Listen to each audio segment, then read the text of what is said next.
exploring opportunities in the tech space. As my citation was read, I started entrepreneurship a little bit early while I was an undergraduate at the University of Port Harcourt. One of the ways that I started was that there was a competition at school at that time to bring up a business idea for $1,000. I was just inquisitive. I just wanted to just know what I could do. So I decided to come up with a project that sold or made chicken and chips readily available to students in school, and that could be delivered using a taxi cab. When that money was won, I decided to start up the business. I ran that business for 4 years before selling it off to a younger student when I graduated. Right after that, I got into NYSC and I served in Cross River State. Now I experienced a very particular problem. Because I studied mathematics and computer science, I had a little bit of knowledge in web design. But when I got to NYSC, there was no platform in Cross River State like the Jobbermans and the rest that we could use to get internship opportunities. Now, I didn't want to go and become a school teacher because I knew what I wanted to do with my NYSC. I wanted to expand on my horizons. I wanted to learn better. I wanted to have a better understanding of tech development and eventually run a tech business, which I do today. So I decided to enroll from point to point, or rather to search from office to office for people who were looking for web developer interns. I got one finally, Plus Life Limited, which built a mesh network application that could chat without internet. And at that point, I learned web development and Android development. Because I experienced that problem, I realized that a solution needed to be built for the south part of Nigeria. So I came up with Open Employment Engine. And what we did was basically simple. I just went around to companies that needed NYSC interns. I went to NYSC camps and told them that I had a platform where they could get placements in places other than primary schools and government establishments. And it was very fantastic. It was very successful. In Cross River State, in the space of about 2 years, we recruited over 1,000 interns for small businesses in roles of admin, customer care, and people loved the product. But after NYSC and after staying in Cross River for a while, I returned back to Lagos, and I realized that building a startup business was entirely different. Building a startup was entirely different from building an SME, a small and micro business that you would normally do. And running into this problem, I realized that I needed to equip myself.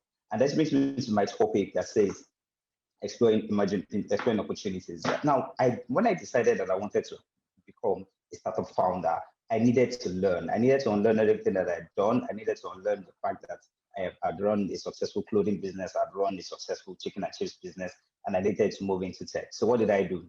I got into Fake Foundation. I got into Enterprise Development Center. I took courses with them.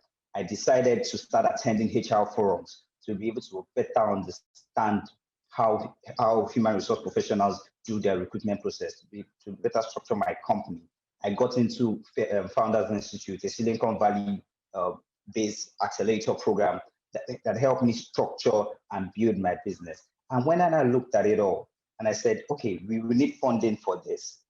What skill do I have that can help me raise enough money to fund my baby project, Open Employment Africa?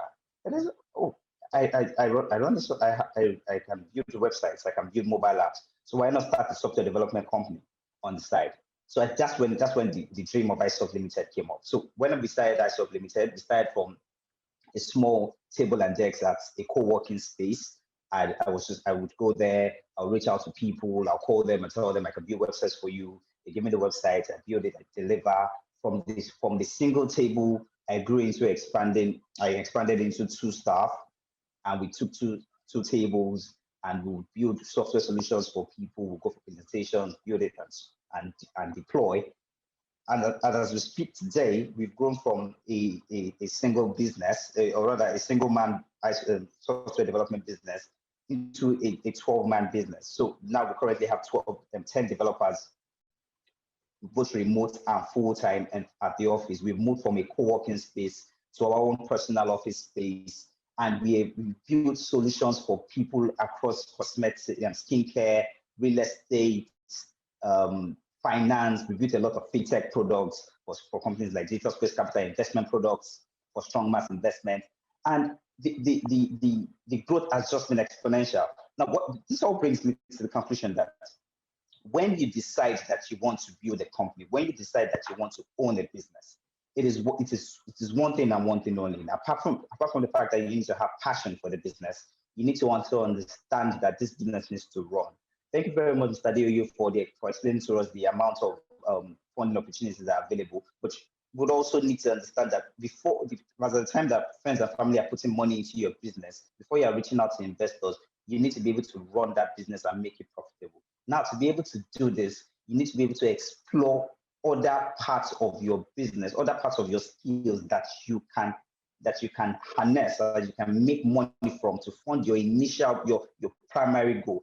Which is what I'm doing with ISOF Limited. Although I'm building softwares and I'm making money from it, but the end result is to put that money back into Open Employment Africa and ensure that Open Employment Africa becomes the one-stop shop for people who are trying to get employed and improve the employability. Because the problem that we had when we were building Open Employment was the fact that we didn't have a lot of employable graduates, and we transformed from just a recruitment platform to a career development platform. And to do this, we needed a lot of money. And because of that, we fund it with a lot of money that we make from iSoft, put it into Open Employment, make it practical, make it work. It's not how you begin, it's definitely how you push and you go ahead on it. And in the end, it will definitely make sense. Thank you very much.